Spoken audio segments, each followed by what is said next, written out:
Everyone. तो कल हम लोग प्रकाश के परावर्तन के नियम को अच्छे से पढ़ें एंड आज हम उसी लेक्चर को कंटिन्यू करेंगे गाइस। तो चलिए आगे बढ़ते हैं। हम लोग चैप्टर पढ़ रहे थे प्रकाश लाइट का, हम लोग पढ़ रहे थे। हम लोग यहाँ तक पढ़ लिए थे कि angle I and angle R हमेशा बराबर होगा, यानी कि आपतन कोण और परावर्तन कोण हमेशा क्या होगा, बराबर होगा। यहाँ तक हम लोग ऑलरेडी पढ़ लिए थे गाइस। ओके, तो देखिए अगर मान लीजिए कि आपको आपतन कोण 30 डिग्री है तो परावर्तन कोण भी कितना डिग्री हो जाएगा, 30 डिग्री। अगर मान लीजिए आपतन कोण 60 डिग्री है तो परावर्तन कोण कितना हो जाएगा, 60 डिग्री। यानी कि जितना एंगल होगा आपतन कोण का उतना एंगल होगा परावर्तन कोण का। ओके गाइस, दूसरा नियम हम लोग पढ़े थे कि आपतन कोण परावर्तन कोण यानी कि angle I angle R and normal हमेशा एक ही पॉइंट पर लाई करते हैं। ओके गाइज, हम लोग यहाँ तक पढ़ लिए थे। एक समतल दर्पण है यहाँ पे, और यदि कोई रे आ रही है तो ये परावर्तित होगी, और ये जो है नॉर्मल यहाँ पे है। ये एंगल है आई एंड ये एंगल है आर। ओके, तो चलिए हम लोग अब आगे बढ़ते हैं। तो आज हम पढ़ेंगे कि देखिएगा ये जो नियम है प्रकाश के परावर्तन के नियम, ये किसी भी पृष्ठ जो कि परावर्तक सतह के जैसा होता है वहाँ पर ये काम करेगा। ओके, किसी भी परावर्तक सतह पर।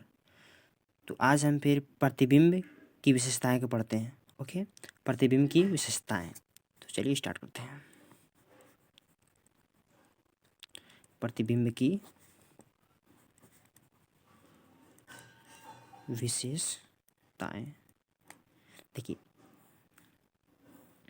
परावर्तन के पश्चात जो बिंब बनेगा, यानी कि परावर्तन के पश्चात जो प्रतिबिंब बनेगा उसकी कुछ विशेषताएं होगी, हम लोग उसी का अध्ययन करेंगे। ओके, तो सबसे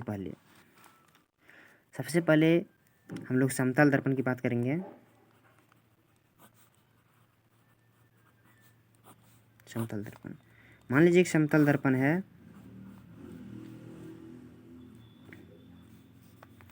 कोई रे आ रही है ऐसे, तो परावर्तित होने के पश्चात ये इधर चली जाएगी। ओके, सॉरी हमको थोड़ा नीचे बनाना चाहिए था, I am sorry guys. Okay, तो देखिए तो जो प्रतिबिंब बनेगा उसकी विशेषताएं क्या होगी। तो सबसे पहले जो प्रतिबिंब है, प्रतिबिंब सदैव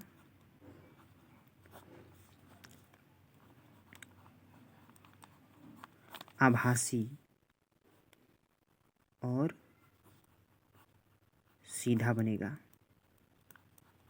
ठीक है, सेकंड नंबर उसका क्वालिटी आ जाता है क्या, कि जो प्रतिबिंब है, प्रतिबिंब का साइज हमेशा बराबर होगा वस्तु के साइज के बराबर।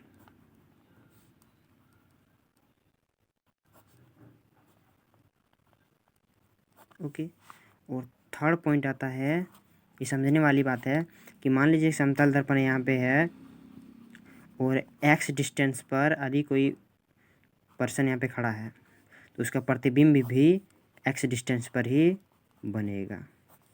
ओके, यानी कि जितनी दूरी पर कोई वस्तु खड़ा है तो प्रतिबिंब भी उतनी ही डिस्टेंस पर बनेगी। और चौथा पॉइंट आता है कि इसका पार्श्व प्रतिबिंब भी होता है, पार्श्व प्रतिबिंब होता है। ये हम नेक्स्ट लेक्चर में आपको पढ़ाएंगे। ओके, तो आज हम लोग यहाँ तक पढ़ें और आगे भी पढ़ेंगे। ओके, अब हम लोग पढ़ते हैं दर्पण। ओके, तो दर्पण कितने प्रकार के होते हैं वो पहले देख लेते हैं। दर्पण बेसिकली 4 प्रकार के होते हैं गाइस। दर्पण इंग्लिश में कहते हैं इसको मिरर।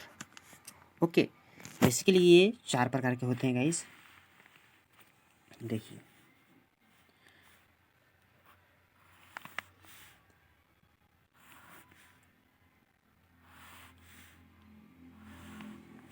सबसे पहले आता है आपका समतल दर्पण, फिर आपका आता है अवतल दर्पण, थर्ड आपका आता है उत्तल दर्पण, एंड फोर्थ में आपका आता है गोली, एंड हम लोग बेसिकली ज़्यादातर पढ़ेंगे अवतल दर्पण और गोली दर्पण का यूज। ओके, अपने लेसन में ये दोनों का लेसन का यूज ज़्यादा पढ़ेंगे अपनी इस लेक्चर में। ओके, तो देखिए गाइस,